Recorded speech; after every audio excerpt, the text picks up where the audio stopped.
We're going to have another exciting session. It's about trade and inequality. For years, trade has been considered a good thing, generally promote growth, poverty alleviations, and also all those things, productivity growth. But now more talk about trade also can play in some degree negative things because will widen the income inequality in some degree. So there's a lot of research, a lot of debating how trade policy should reformulate it toward this new globalization situation. So what trade policy, what foreign investment policy, and all those things. So we're very happy to have this session here. We have three really outstanding experts and in the field to join us this afternoon. We have David Orton, an MIT professor, very much focused on the labor market and on the technologies and on the immigrations and all other things. We have Christine and Dustmann, University of College London, very much on the migrations, on the labor market. Also, then we have Christina, also from the World Bank, Global Director for Trade, Regional Integration and Innovation, all those things. All three are real experts in the field. Okay, I'm a student of Larry Katz's, so I will talk fast. So the question I want to ask is, why was the China shock so shocking? And what does that mean for policy? So let me refine the question. Was there something special or especially bad about the China shock? Or was there something special or especially vulnerable about the China shocked places? And the answer to that question ought to inform our thinking about how we would respond to this. So let me stipulate, the China shock was an enormous adverse shock to US manufacturing employment with swift, measurable, durable effects on workers and households in import-exposed labor markets. And I don't think that's any longer contentious, except for people who are incorrect about it. If you look at this figure, you can see the implosion of US manufacturing between 1999 and 2007, falling by 20%. You do not have to be a trade theorist or an industrial engineer to understand that something discontinuous happened in that period, and that there was no technological discontinuity. That was a trade shock. And it was highly geographically concentrated. Those red areas are where it occurred, mostly in the South Atlantic, in low capital, labor-intensive production, in furniture and fixtures, games, sporting equipment, electronic components. It's important to realize this was not a Rust Belt phenomenon. So one way you can remember that geographically is this mostly hit below the belt. You can see these effects immediately in manufacturing. Ignore those funny numbers. That's Windows' fault because this was made on a better computer. And the shocks, there's no effect in areas in the 1970s and 1980s before the China shock hits. We see a sharp drop in manufacturing employment in exposed areas. And it is much more concentrated among less educated adults. Most of that shock translates into non-participation. So there's a substantial decline in employment. You also see a disproportionate fall in earnings among men, adult men, relative to women. You see a change in household structure with a decline of entry into marriage, a decline in cohabitation of any form, a rise in deaths of despair, something I'm sure that Sir Angus Deaton will speak about this evening. And I could go on, but I'm not going to. I just want to make it clear that this was a really big deal for people in those places. So why? Why did we fail to adjust? Why did we not adjust more successfully?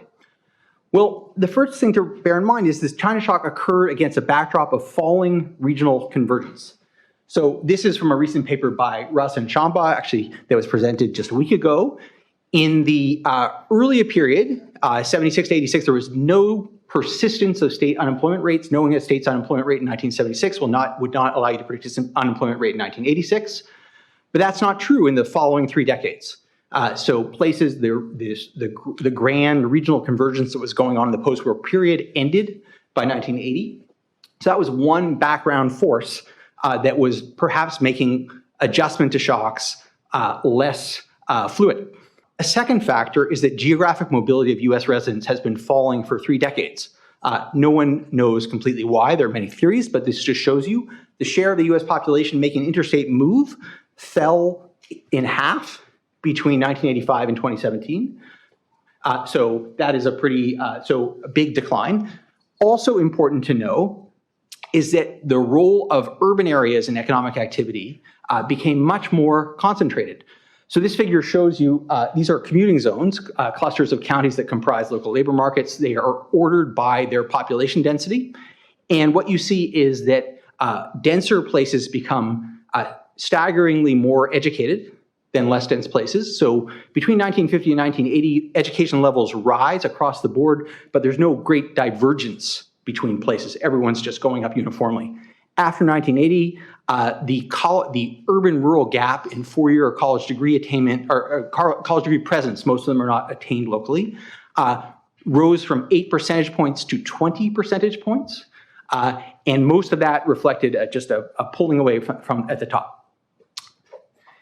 In that same period, the urban wage premium for highly educated workers got steeper between 1990 and 2015. You can see that upper blue line rotating counterclockwise, reflecting the fact that high earnings are particularly concentrated among high educated adults in cities.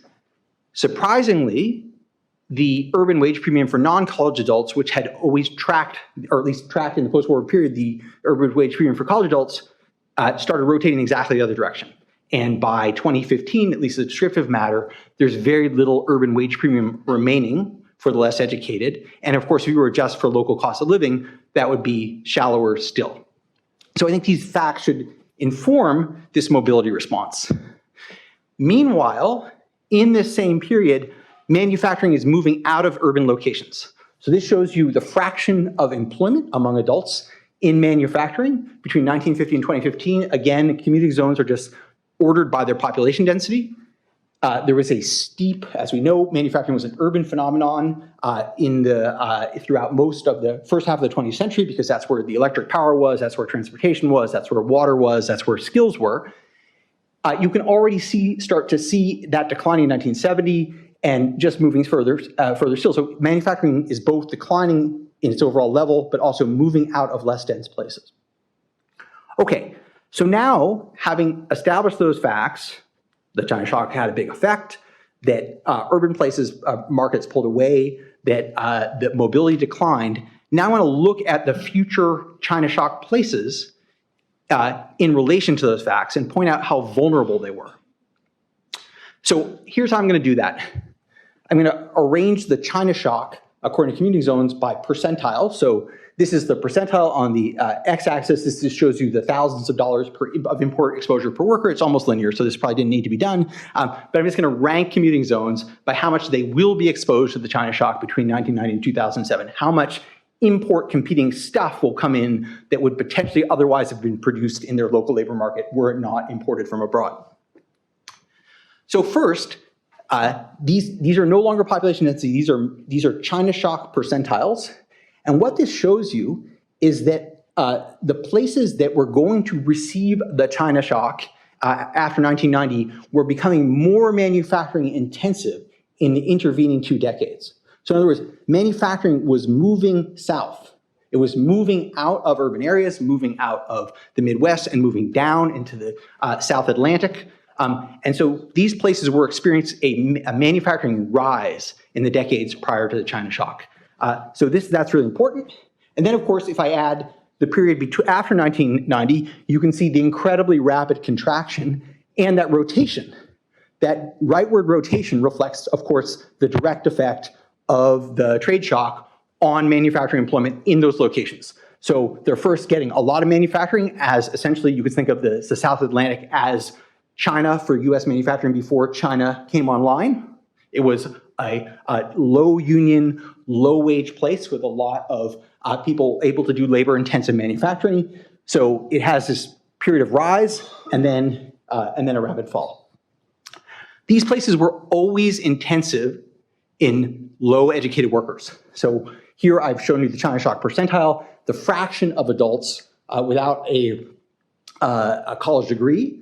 And that vertical slope means the places that experienced this trade shock were less educated throughout this period, right? So they had fewer high skill alternatives.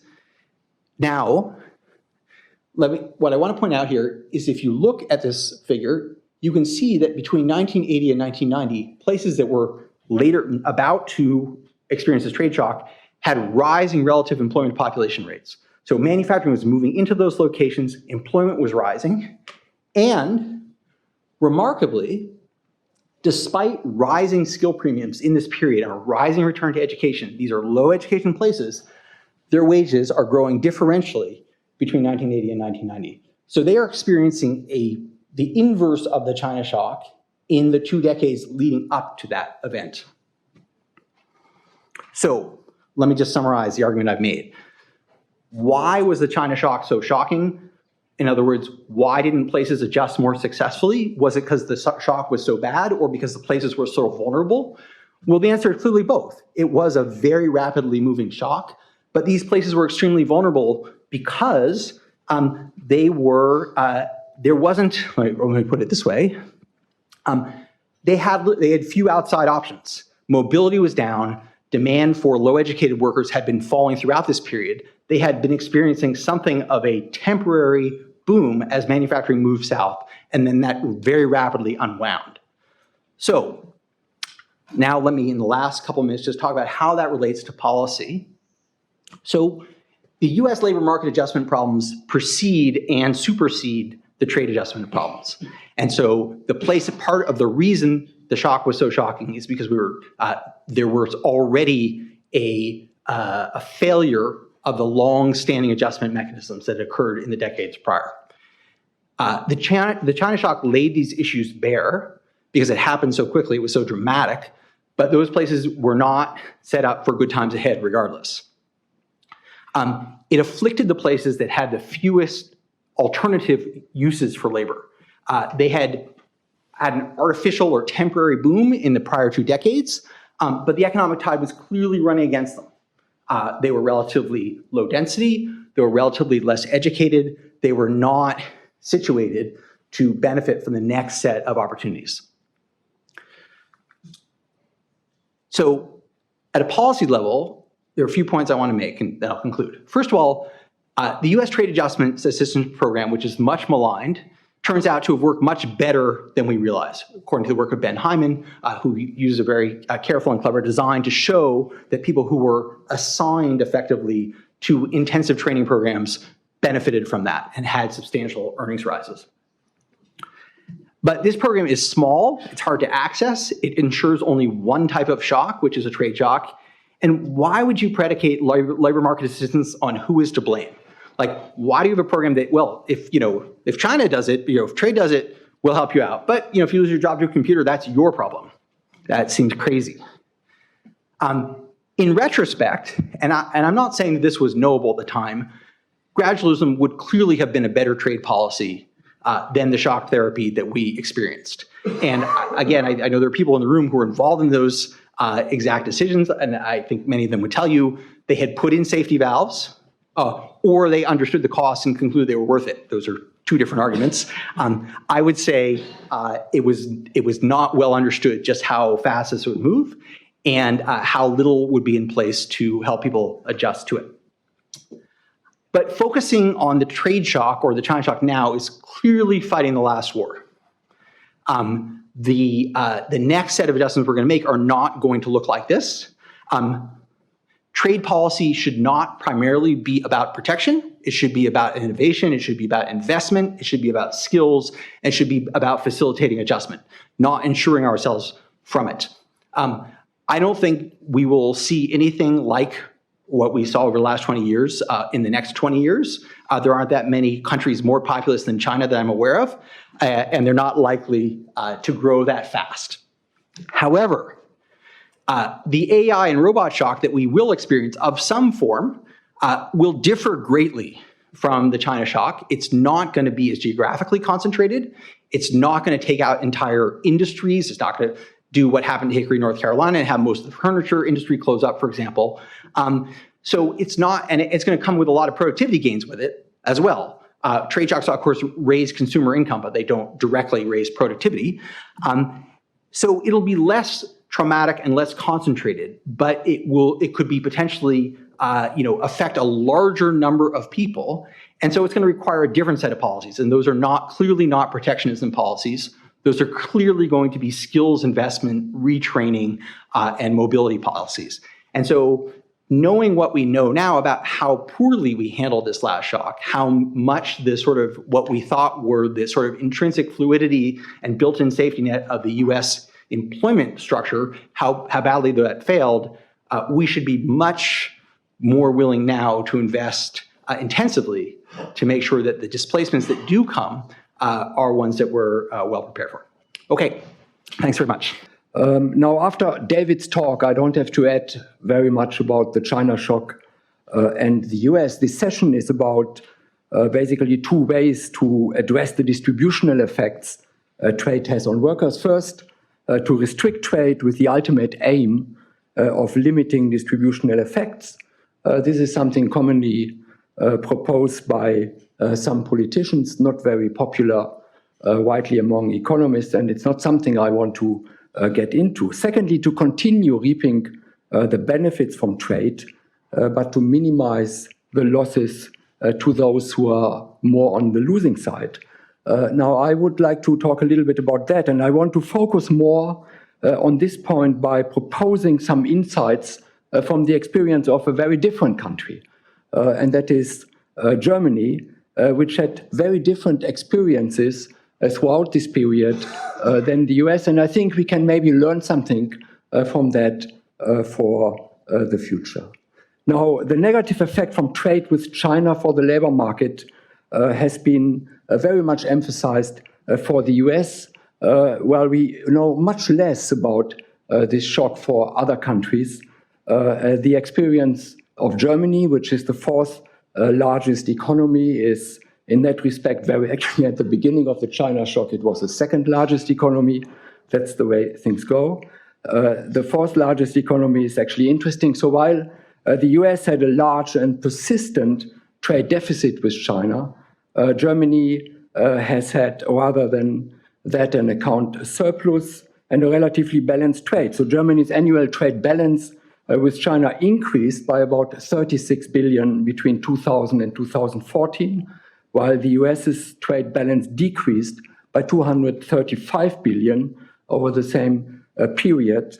And that despite Germany not just experiencing the shock through a trade with China, but also experiencing a twin shock with large imports and large threats of outsourcing from emerging economies in Eastern Europe from the early 1990s onwards. So the question is why, despite that, Germany largely benefited from trade with China and Eastern Europe with little evidence of overall negative effects on its labor markets, although there were populations which were seriously harmed. The large negative effects that certain, especially import-exposed workers within the US labor market experienced, as David just pointed out, seem to be largely absent from the German experience. Moreover, some workers saw actually significant gains from the possibility to export to China and Eastern Europe over that period. Manufacturing employment, as David pointed out, was dropping in the US very dramatically by about 25% between 2000 and 2018. Over the same period, manufacturing employment declined by about 10% in Germany, a decline which is very much in line with what we see through shifts towards service industries and technological progress around the world. Also, the trade with China, and that is very important, has not been identified as a negative factor in German public debate. It is not something which is used by political parties to win elections or to attract voters. And again, that is very different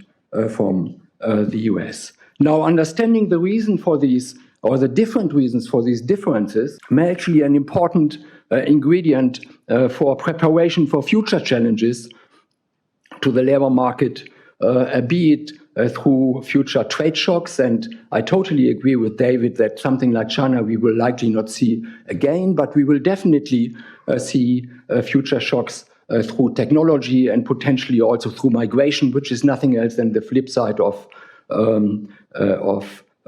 trade. There are at least 3 or 4 distinguishing aspects between Germany and the UK. First, the same trade shock had apparently very different effects, with Germany sustaining a balanced trade account with China, while the US experienced a large and increasing trade deficit. Now, that can be likely explained by Germany having a very different industry structure, being highly competitive in the production of goods that were demanded by China's expanding industrial sector, as well as high-end automobile and luxury manufacturing goods, which China's increasingly wealthy consumers demanded, while at the same time benefiting from imports of upstream Chinese goods that reduced the cost of production and enhanced German competitiveness. So what seems to have happened is that production of screws was outsourced to China, but the production of precision screws was kept within Germany, and these precision screws were then actually sent to China to build their factories and manufacturing capacities.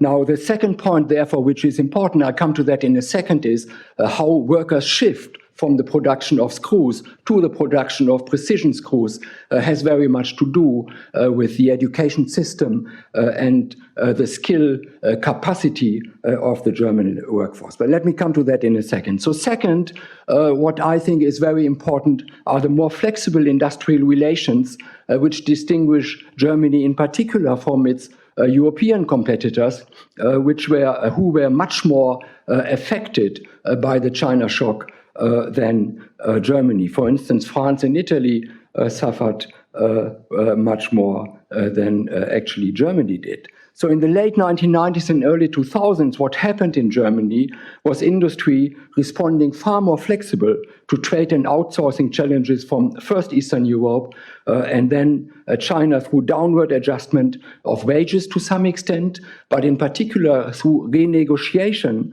of wage contracts by kind of breaking up regional, industrial, wide trade contracts with unions to the level of the firm, where then on the firm level, unions and local works councils agreed deals, temporary deals, during those periods with local employers. Now, that helped much of the production to actually stay in Germany rather than those firms outsourcing, in particular to Eastern Europe, something which has happened to a large extent, for instance, in France. We discussed that yesterday.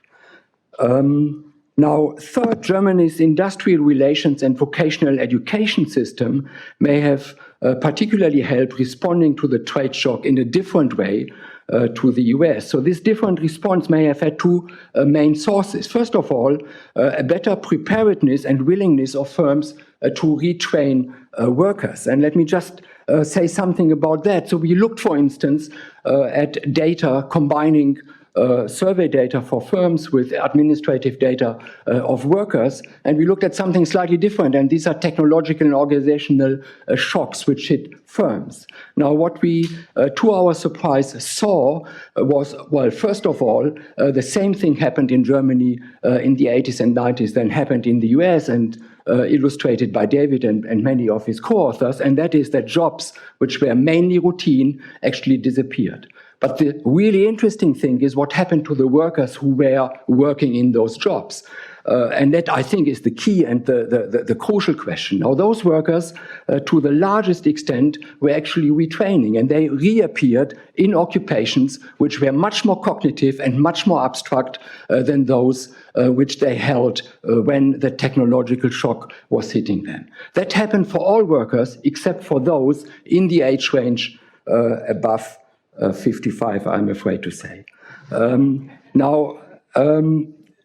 That means that firms that adopted technological innovations played an important and active role in curtailing its potentially harmful effects by offering affected workers retraining possibilities to upgrade to more abstract jobs.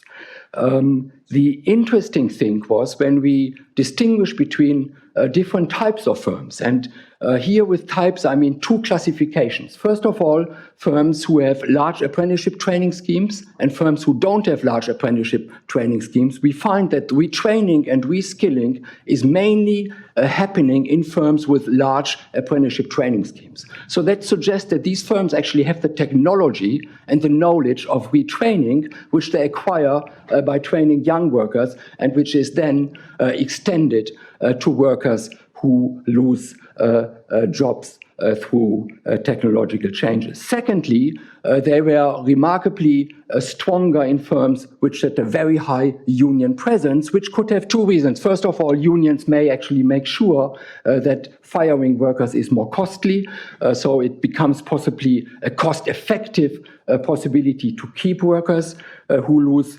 jobs due to technology. And secondly, unions were very intensive in working together. The union model in Germany is slightly different from the US. There is a lot of trust and cooperation in industrial relations, very intensive in trying to develop training possibilities together with firms.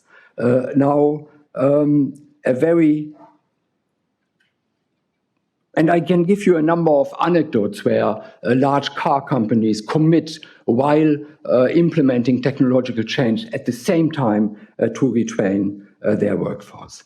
Now, fourth, what I think is very important, and that came up in the last panel when Larry and David and Tamam were pointing out the different implications of educational systems. The preparation of workers for absorbing shocks, in my view, is really crucial. Occupational training that combines on-the-job training with other forms of more general and abstract occupation-specific knowledge may add considerable flexibility to the possibilities of retraining.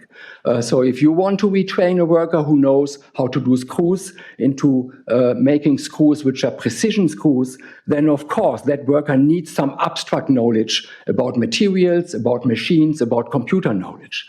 The more abstract knowledge is available, the easier is it for the firm, the less costly it is to retrain these workers. Now, the apprenticeship training scheme, different from what Tamam said in the last section, is not training workers in firm-specific skills. It's training workers in abstract skills, it's training workers in general skills, and it is designed to do so. So you learn about your occupation in a much wider way over a 3-year period than you would do if you would just learn these skills on the job. So in my view, this is a very important aspect of being prepared for future shocks, which are probably coming more through technology rather than trade. Preparation for workers to absorb such shocks has to start very early in workers' careers.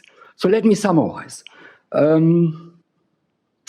believe that a number of points can be learned from the German experience, and a number of points may be important for preparing labor markets to absorb shocks through trade, through technology, and other events. First of all, flexible industrial relations which are set outside the political remit, where employers and employee associations, whether these are work councils or unions, work out together and, if possible, on a very local level, how to address particular shocks which are hitting firms or conglomeration of firms. These must be trust-based relationships, and such trust has to be developed over a longer period.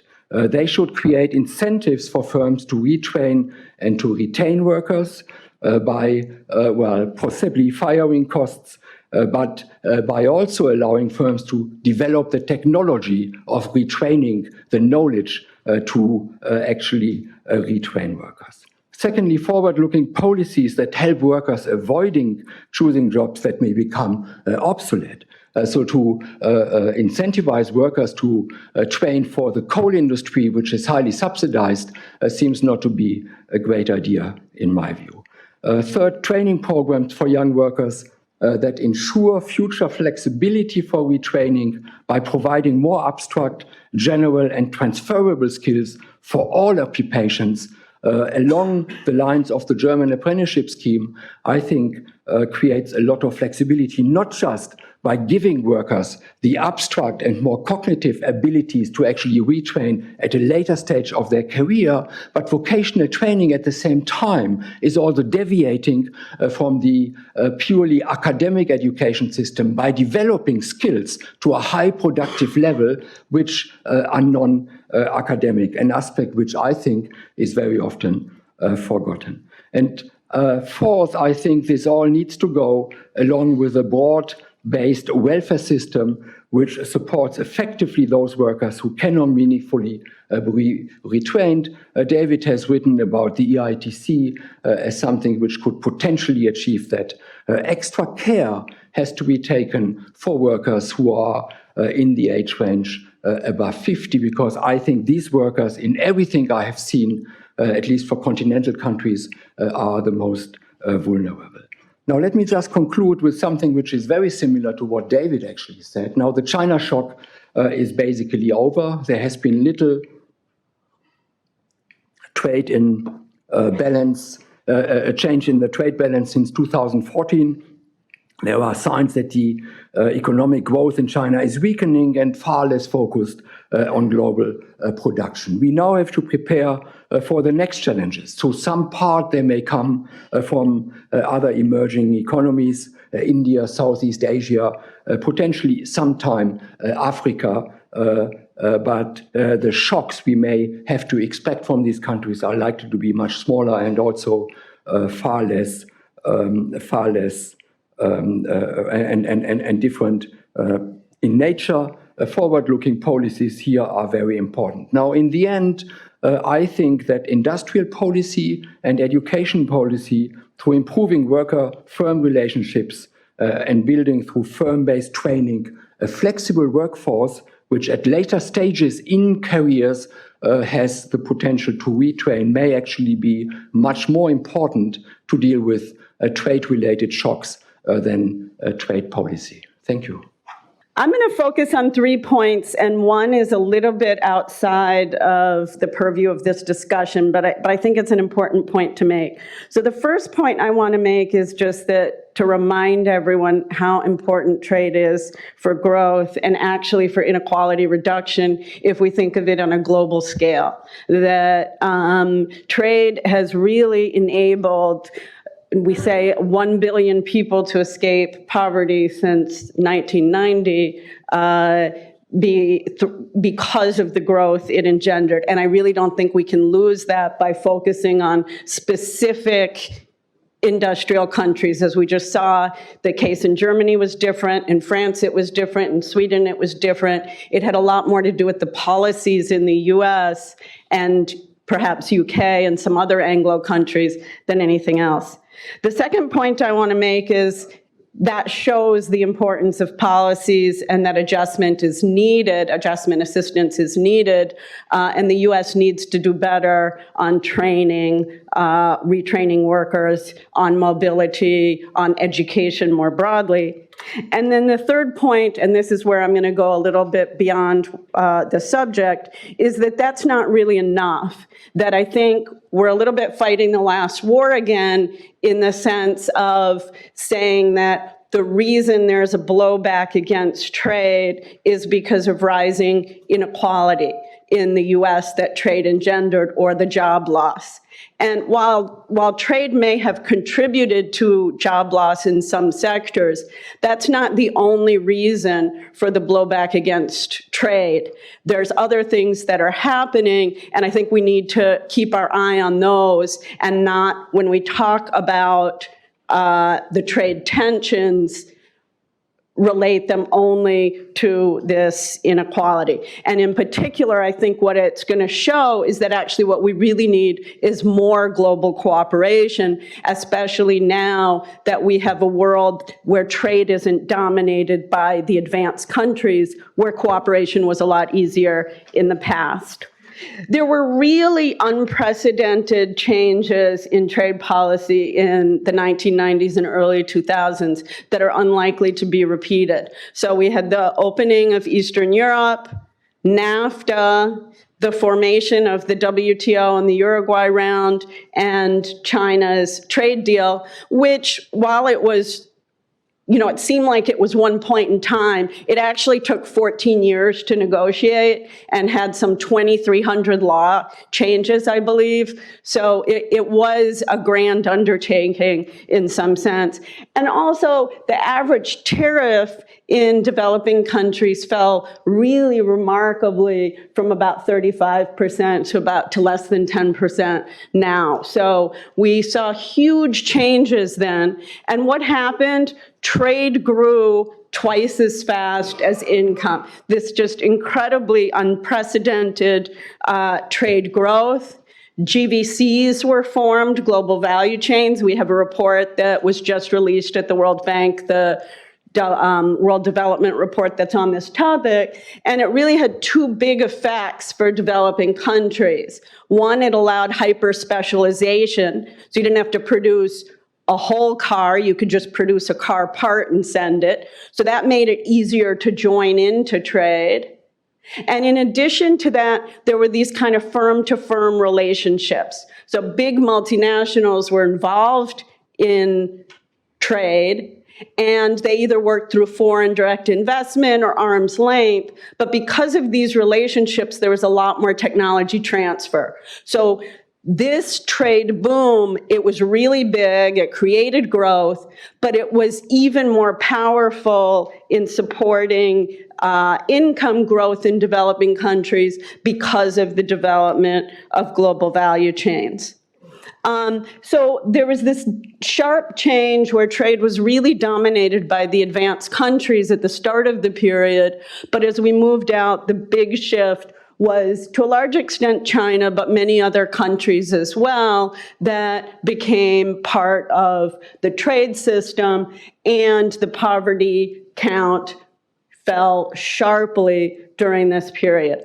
And everybody's seen the elephant chart by now. We tend to focus on the part where some advanced countries seem to be losing. But what that chart really shows is global inequality declined, that the poorer countries were growing faster. This was a period of incredible convergence. And before, we had always talked about divergence. Why aren't countries catching up? But this was really, the period of trade growth was a period of incredible convergence. And it can also be seen, since this is a conference on inequality, on what happened to extreme wealth around the world. So this is from a book I did when I was here at Peterson Institute.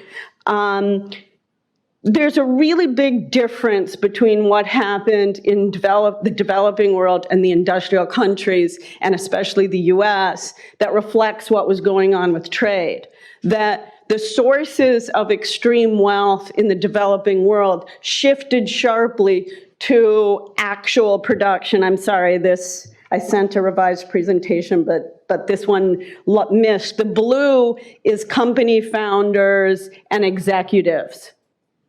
So company founders and executives in developing countries all of a sudden started appearing, and their share of global billionaires expanded exactly in line with trade. They were developing these big companies that were importing and exporting and part of global value chains. In contrast, in advanced countries, there was little change, but the one change there was an expansion in financial sector extreme wealth. So part, or a big part of what happened in the US wasn't about trade when we think about that top 1%. It was about finance and the financial sector. So we've already seen that there's been a difference in what happened in the US and Germany.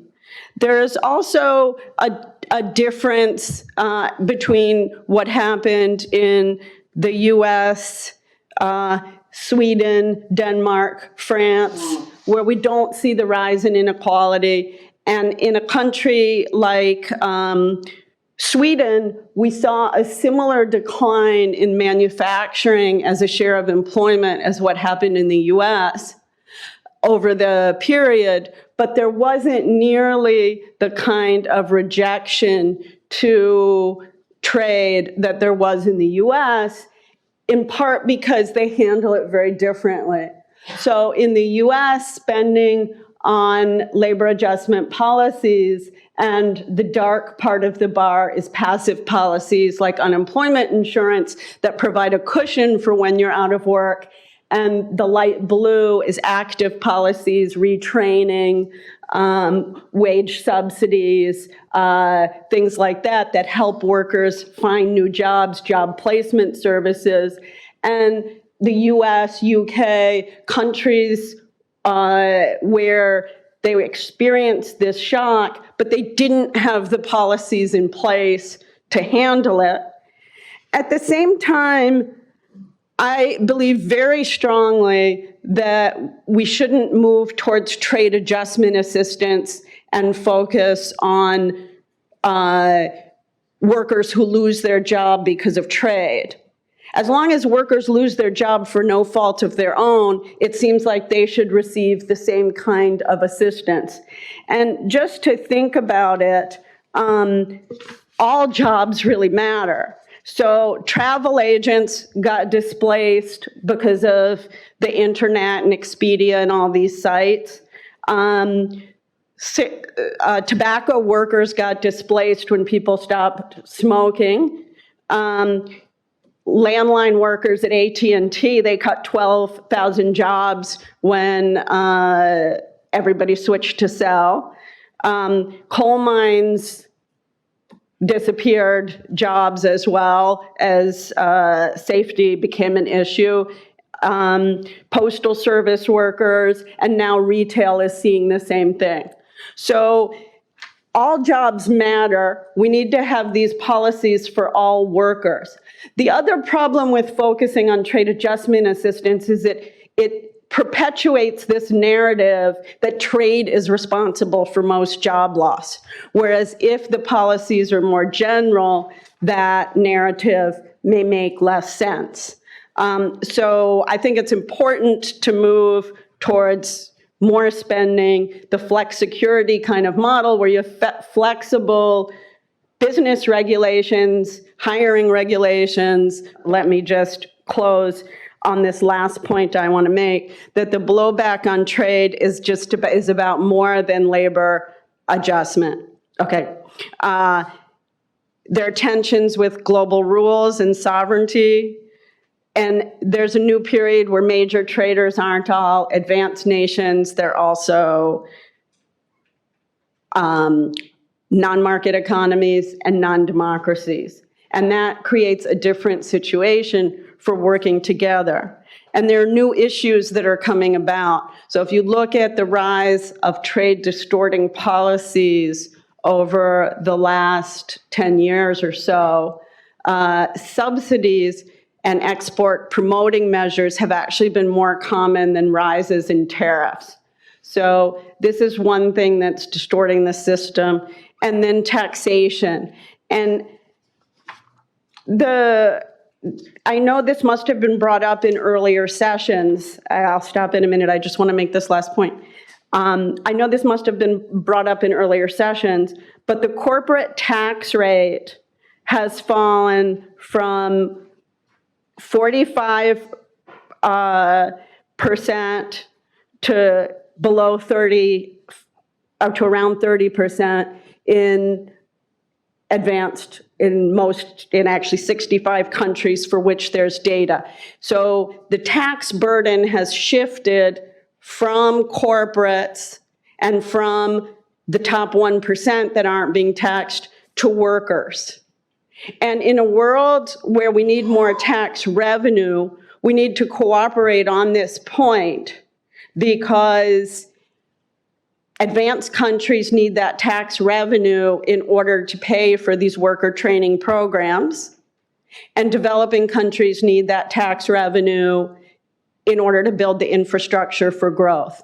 So cooperation around taxes and on these other distorting policies would be really important to keep the system open. And while I think the inequality discussion is very important for trade, I think we also have to think about the other tensions that are there in the trade system. Thank you. Let me start with David and also with others. David, you really had a fascinating case, but look into the futures. How do you see the robot shock? You sort of say it can be from low skill to high skill, more broad, but how what is your sense about the scale? What do you sense about the policy adjustments? How much we can learn from so-called China shock? What are the similarities? What are the differences if you look into the futures?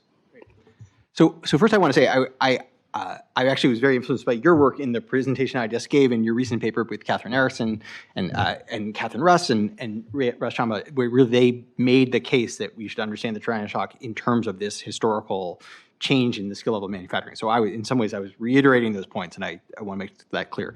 On the robot shock, so Daron here is the expert on the robot shock, but I think in terms of looking forward, I think there are a few things to bear in mind.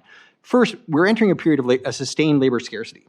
We have an aging population, we have low fertility, we have fewer young people.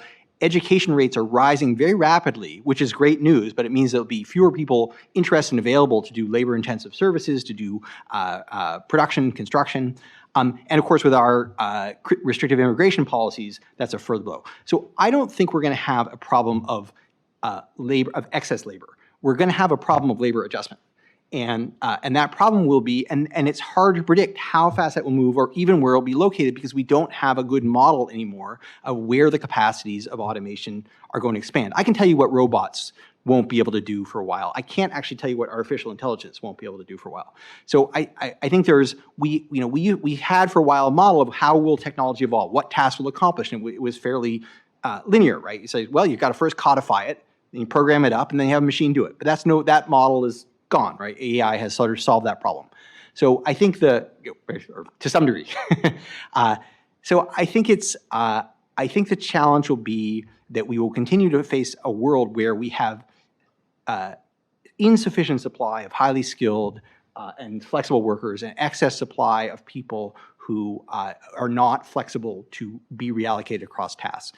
I don't think everything we've talked about today is related to solving that problem. Right, of how do we invest in people? How do we create the institutions that foster ongoing investment? And as Christian just highlighted, a lot of that has to do with incentives given to firms. It's not simply public education policy, but also what obligations do firms have to workers through the apprenticeship program. Once they've invested in them, it's actually rational for them to continue investing in them, because that's already a flow of quasi-rents.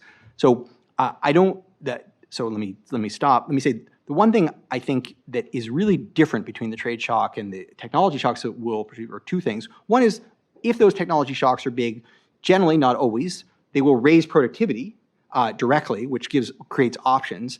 And two, they will be concentrated more on tasks rather than an entire system of producing a good. And so they won't be as geographically concentrated. They won't tend to cause large numbers of firms to go out of business simultaneously. They won't cause all the workers of a firm to be laid off. So I think there's more room for optimism there. So Chris, any comments on do you see your German model can meeting the challenge from tech shock better, or? Well, I'm not sure. I think what I said earlier is actually very important. So we need to train workers in a way that they can be retrained at later stages of their career. And that means we don't train them for doing one particular task.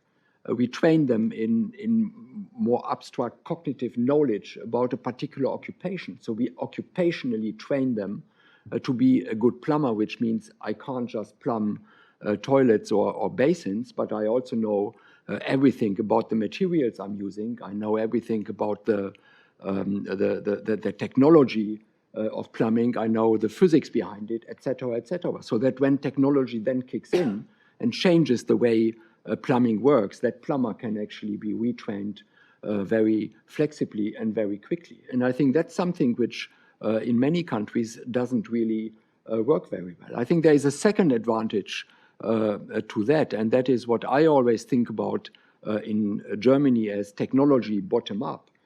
So technological improvements happen at the workplace in very, very small stages. So one very good example, for instance, is the kitchen industry, which is strong in the area from which I am. There is nothing else remarkable in that area, but we build the best kitchens. So how does that work? Well, it works actually from the shop floor onwards up to the people who are then designing new kitchens. So the guy who is standing in the shop, who is skilled on the technologies, on the materials, on basically everything which has to do with kitchens, because he went through very intensive training, understands exactly what the consumer wants.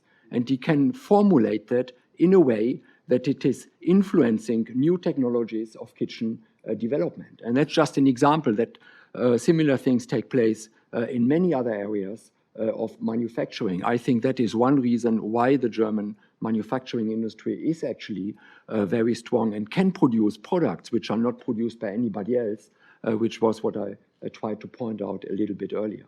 The other big advantage and the other big challenge, I think, is that, well, many education systems, and I think the Singaporean ones is actually an example of that in a very extreme way, and that's the same for the Korean and many Asian systems, are extremely efficient in skilling individuals in academic skills. But not everybody has the skills to be actually good as well, in terms of doing mathematics, computer science, etc. People have creative skills. They can work with their hands. They have a spatial dimension ability, etc., etc. And all these different skills are needed in different occupations. So we need to be thinking much broader about training workers, not just in skills which allow them to do good on the PISA tests, but also in skills which are needed in other occupations. And that has to start at a very early stage in their career. Otherwise, we waste the potential and the productive potential of these workers. And of course, again, all that feeds into making sure that not only we respond to technology shocks, but we also develop technology shocks in the first place. If everybody goes to Peterson and Adam becomes the king of the world. Yeah. Caroline, trade is good, but international trade environment changed quite a bit in the past few years. And also, we are facing technology shock now. So how low-income country, emerging market dealing with this new environments and the challenges, and particularly on trade? You know, people are concerned that rising automation will make the path to development for developing countries more difficult. But actually, if you look at the evidence, that doesn't seem to be the case. So one thing is that it reduces trade costs. AI actually has huge implications for trade facilitation and shipping and so forth. But even automation, it has scale effects. So productivity rises, output expands, there's more demand for these better or cheaper goods, and then they use more imported inputs. So the top industry in terms of using robots is the automotive sector, but it's also the most traded. So it actually, and you see it if you line up the industries from least robotized to most robotized, they also are exactly in the same order in terms of global value chain participation. So trade will continue. The effect on jobs is more complicated because obviously these new firms may use fewer workers, so it gets complex.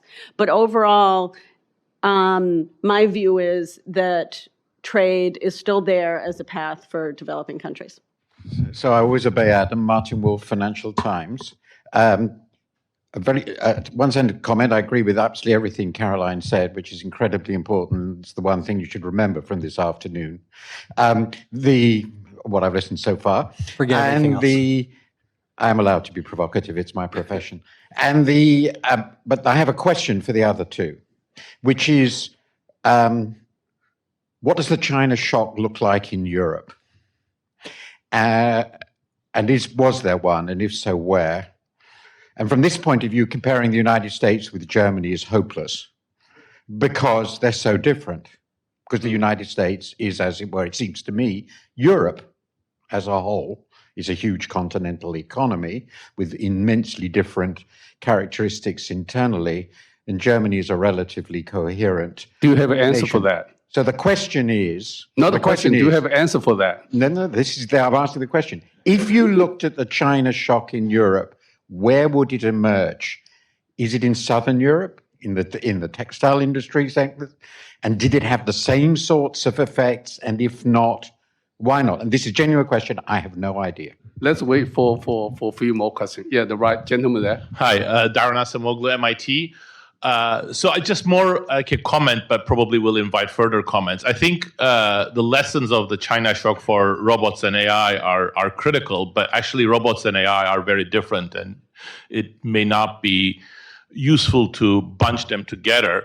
Robots are very distinct from China, as David knows, because they affect very different sets of industries. It's above the belt, not below the belt. It's actually in the Rust Belt, electronics, automotives, metals and plastics and chemicals in particular. But they are very concentrated. Employment was very concentrated in the US, and it had similar effects in terms of leading to the loss of high-wage jobs.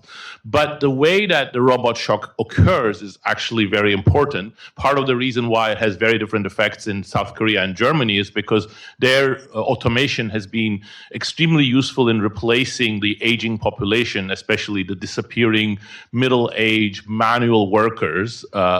So it's a more of an induced robot adoption, which I think is a very important model for thinking about the future. AI, on the other hand, I think is, first of all, it's not going to be geographically concentrated in the same way that robots and China shock are. And moreover, I think AI has much greater flexibility. It's not a pure automation technology. It's going to create a lot of new tasks and a lot of reorganization. So that's going to be important to think about. Thank you, Adam Tooze, Columbia. I just wanted to extend Martin's point and to actually argue that Germany isn't very unified. And in precisely the period that we're talking about here, inequality in Germany pre-tax rises dramatically. So my question really is, why is the story, the positive story that was set out so nicely before, such a confined story? It's an insider story. And the question really is that accidental, just merely, the coincidence of Hartz-IV with the China shock creates this kind of dichotomy? Or is there in fact a way in which the reduction in the standard of living for a significant slice of the German population enables the insider story to be maintained by allowing wages to be held at relatively low levels and the standard of living necessarily to rise? Yeah, this is a very good question. The preconditions, yeah. So let's get back to Martin, particularly David. Why not you start? So I'll try to respond to Martin's question. So yeah, I think you would see it has been seen more in Southern Europe. I think the recent work by Lee Brainsetter and Brian Kovac looking at Portugal in particular, and it's not, but it's different in the US in the sense it's not that they displaced a lot of things they were producing internally by importing them, is that they lost out on export markets that they would have otherwise accessed. In fact, a lot of the story of Mexico, right, in the 90s and 2000s, also the China shock, but it's not that Mexico was importing Chinese goods, it's that China was displacing Mexican exports. So I think I think the lesson is that it's, first of all, I completely agree with Caroline that, the main lesson of the China shock is how much trade can elevate the world out of poverty, and not just in China, right, but also through Central and South America, through investment in Sub-Saharan Africa. So whenever I talk about this material to undergraduates, that's the first point I make. But the other lesson, and I think this really comes out of Christian, is that countries were differently situated, both where they were in the value chain, the things they were producing, exporting, competing on, and also the adjustment systems in place. So it makes clear that the China shock was, the U.S. was probably most in the way. Was doing a foreign production that almost no other advanced economy would be doing in that period, and the workers who were doing that had few outside options, and there was many other things changing. Hopefully that's the worst case scenario. Good. Chris, and it's particularly on the second and also the first question as well. So I agree, of course, the circumstances in which we found different countries when the China shock hit were very different. We are dealing with different economies.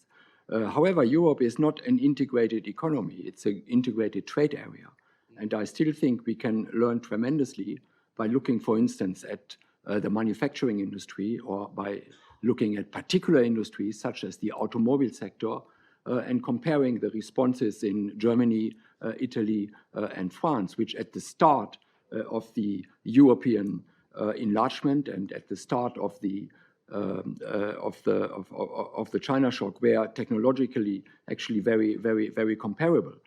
Now, in the aftermath of that, and that responds a little bit to Adam's question, it is true that wage inequality in Germany has increased. Actually, we worked a lot on that, and that happened from 1995 onwards. It's also true that is probably related to the same mechanisms which, on the other hand, helped holding the jobs within Germany, but then, of course, at lower wages. So the question is, for instance, the automobile sector in France, I don't know whether some of you may remember that in the 1990s, in 1995, 1996, European papers, both in France and in Italy and in Germany, were full of threats of industrial companies threatening to outsource production to Eastern Europe.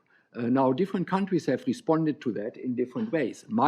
Our hypothesis is that the flexibility of industrial relations in Germany helped making deals between employers and employee associations, unions, and work councils, which on the one hand, led to an increase in inequality at the low end of the distribution. On the other hand, however, convinced companies to keep production in Germany. That, for instance, is very different to France and to Italy. And therefore, I think there is a lot of benefit in comparing European countries across, but also to compare different European countries with Europe. The question is, do we want, in that particular respect, are we willing to give in to a decrease in wages for a temporary period? And in fact, those wages at those part of the distribution, even before the minimum wage kicked in Germany, already started rising again and again due to the type of industrial relations we find in that country. Yeah, Jean Pisani, I'm visiting PIIE. It's a policy question. We're facing, as you said, a massive problem of retraining workers. The question is what type of institutions we can have that are good at retraining workers. There's basically two models. One that Christian mentioned is a sort of German model that gives a lot of role to the company and possibly to the industry. But the risk is that it's not up to the task of coping with the type of adjustment we're going to face. The other model is to put much more emphasis on the individual, on the workers, by giving the workers rights to get access to training scheme, sort of training account that it builds throughout its career. But the risk here is asymmetry of information and the fact that people don't know what type of training they want to get access to. So in terms of the right institution, what's your thinking? Larry Katz, Harvard. So this enlightening session, but following up on the last question, there's actually a third component that I think Christian emphasized. So one is decentralized individuals deciding on retraining or adjustment. The other is the firms themselves, but it seems like the German system also has an important role for workers' representatives through works councils, unions, and others, co-determination, how important, in places that don't have those sets of institutions, what should we think of how important was that to the German experience? You talk about cooperative industrial relations versus the sort of other components, and are there other ways to replicate that? I know Richard Freeman's work showed in the mining industry in the US, when cooperation is between worker and management, you see very strong productivity gains in training. And when there isn't, it's a complete disaster with strong unions. Yeah, hi, Brett Meyer, Tony Blair Institute for Global Change. This is a question for Christian. You talked a lot about the roles that unions working with employers play in retaining jobs and retraining to retain jobs. But I know that Germany also has a lot of wage subsidies when there are recessions to help keep jobs and to reduce hours, but to continue to pay workers for full time. And I'm wondering if, especially because we know that a lot of these jobs lost due to adjustments happen during recessions, I'm wondering if you think that also plays a major role here. Basic question. A couple of you mentioned mobility policy. It would be great to hear concretely what you have in mind by that package of policies. And then a small comment. Skills is a dominant vocabulary for talking about retraining, and I think it's a misleading term to use given what you said, Christian, about the nature of the abstract and cognitive kinds of learning that are necessary to achieve flexibility for workers for retraining. And so just from the perspective of the world of education, it might be beneficial to add a vocabulary of knowledge and understanding or something like that. These are technical terms in the world of education. Skills is very task-oriented. And if you're thinking about a larger policy conversation and bringing other people into a conversation about retraining, it would be helpful if the relevant vocabulary were more like knowledge, skills, and capacities, or understanding and skills, or something. Yeah, so I have to be very fast, therefore. I think Larry's question is a very, very important one. I think what trust is doing is it's solving the time inconsistency problem. And that makes negotiations much more efficient. And it leads to, commitments which are then actually honored at a later stage. How to create trust is not something I am able to answer here. The other question about institutions for retraining, again, I think that has a lot to do with commitment. I think the biggest problem in establishing apprenticeship type systems is we need a way to have firms committing to the training content. Now, that doesn't work if, like, for instance, in the UK, every firm can set their own set of exams, because then that has no value in the market, and there is a real commitment problem. So we need commitment devices to help firms to commit to the training content, and that will also lead, therefore, then to the cost of training being put on the workers, because they are willing to pay for something which has a value later on in the labor market. Commitment is very important here. The way vocational training systems are introduced in countries is usually ignoring that, and I think that is a big problem. Now, I'm not sure what you mean, Brett, with wage subsidies. There have been particular deals in the Great Recession in Germany, where it was clear to some extent to manufacturing that the crisis was actually a crisis of demand of Asian markets, and therefore should be pretty short for Germany. So German industry was afraid to lose skilled workers by laying them off. Therefore, they had a deal with the government and with the unions that 1/3 of the cost is borne by the worker, 1/3 by the government, which in that particular sense really did subsidize wages, and 1/3 by firms. And in fact, Germany really emerged out of the recession as the first country in Europe, and then started to benefit from expanding demand in Asian markets. But usually, wage subsidies are not something which are very largely pushed by German institutions. Okay, Caroline, anything you want to add? in 15 seconds. Maybe just one thing, which is in the Great Recession here, the auto bailout worked really well. So there's this small town called Eckhart, Indiana, which makes all the mobile homes that people drive in the U.S. And that town likely many of the firms were in trouble, they were bailed out, and now they're absolutely thriving. Manufacturing is growing. So I think there's especially a time for place-based policies in a recession.